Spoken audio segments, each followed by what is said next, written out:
Após essa confissão da menina, o escritor começou a pensar em tudo isso, percebendo que agora os heróis estão em uma posição incômoda. Ficou claro que a situação havia ficado tensa, pois isso foi sentido no comportamento de Aniwa. E como a heroína convidou o rapaz para ficar em sua cabana, isso significa que agora eles terão que morar juntos.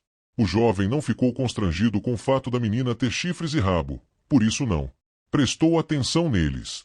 Todas essas características foram compensadas pelo fato de Aniwa ter um corpo e rosto que pareciam muito bons na opinião do escritor. Assim, considerando todos os prós e contras, o jovem decidiu que ainda viveria com a heroína. A garota ficou indignada com essa atitude para consigo mesma, e também com o fato do herói se comportar como se estivesse sendo convidado a morar nesta cabana. Então Aniwa perguntou quem precisava que ele se comportasse daquela forma. Depois disso, a heroína acrescentou que ainda precisava patrulhar esta noite, então estava indo embora, e depois acrescentou que o escritor não deveria tocar nas coisas dela, caso o contrário levaria uma pancada na cabeça. E o jovem ficou emocionado com a forma como a menina o xinga, porque mesmo parecendo adulto, é muito fácil de envergonhar. Assim que Aniwa saiu, o herói decidiu imediatamente que era hora de começar a trabalhar. Então, disse ao sistema que queria fazer o check-in, ao que ouviu em resposta que o check-in foi bem-sucedido. Então o escritor apertou o botão do primeiro dia, e o sistema começou a dizer que em breve ele receberia uma recompensa. O sistema parabenizou o herói, pois ele recebeu um conjunto médio de apoio, que incluía tratamento. E aí o cara achou que como ele recebeu o conjunto médio foi sorte, e aí ele pensou se essa era uma recompensa garantida para o primeiro marca.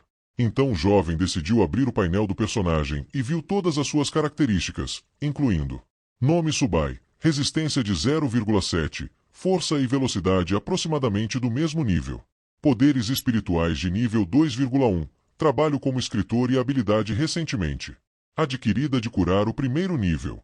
Aí o cara percebeu que suas características eram mais ou menos, então isso provavelmente não seria suficiente para ele sobreviver neste mundo cruel, então ele precisaria se cuidar.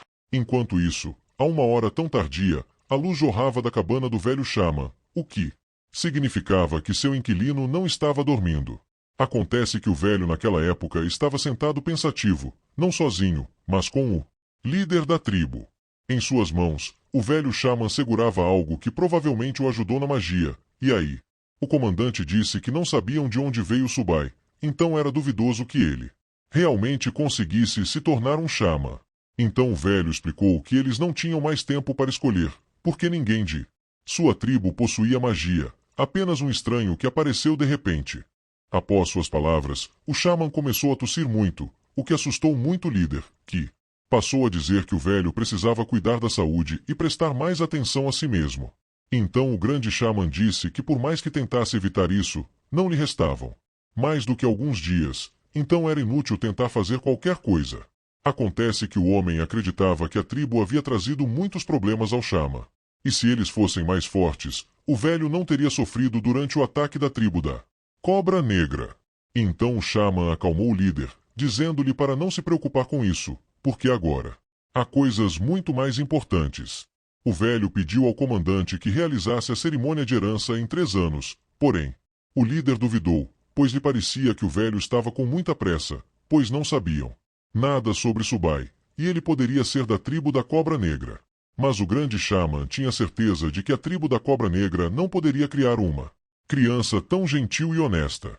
Além disso, não devemos esquecer que Subai foi escolhido como novo Xamã depois de examinarem sua alma. E simplesmente não há malícia na alma do escritor, ela é pura, como a água da chuva, que ainda não atingiu o solo. O velho decidiu que Subai provavelmente pertencia a uma tribo lendária, então ele precisava ser protegido até decidir cometer o mal. Enquanto o escritor estava sendo discutido, ele próprio dormia profundamente em sua nova cama, sem suspeitar de nada. O grande Xamã conseguiu convencer o líder de que Subai era uma boa pessoa, então o comandante decidiu iniciar os preparativos para a cerimônia. Quando o padre Yenhagao estava prestes a sair, o velho lembrou-se de outra coisa que queria contar. Então o líder recebeu a informação de que os descendentes dos xamãs muitas vezes herdam suas habilidades, Então seria melhor se o Shaman tivesse filhos maiores. O comandante garantiu ao velho que não precisava se preocupar, pois o homem faria tudo da melhor maneira possível. E quando o líder começou a sair da casa do grande Shaman, notou sua filha, que estava sentada bem perto da cabana.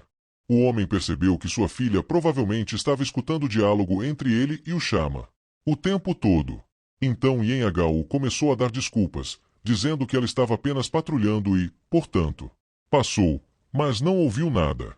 Depois disso, o líder tranquilizou a filha, dizendo-lhe que não importava se ela ouvia algo ou não, e depois acrescentou que tinha uma tarefa muito importante para Yen-Agao. A heroína ficou feliz porque seu pai finalmente reconheceu sua força, então ela estava pronta para qualquer tarefa para provar que era capaz de fazer tudo. Mas a mesma alegria não era visível no rosto do comandante como no rosto da garota ainda desavisada. Então o homem disse à filha para se tornar a mulher do jovem Shaman e suportá-lo. Quanto mais, melhor.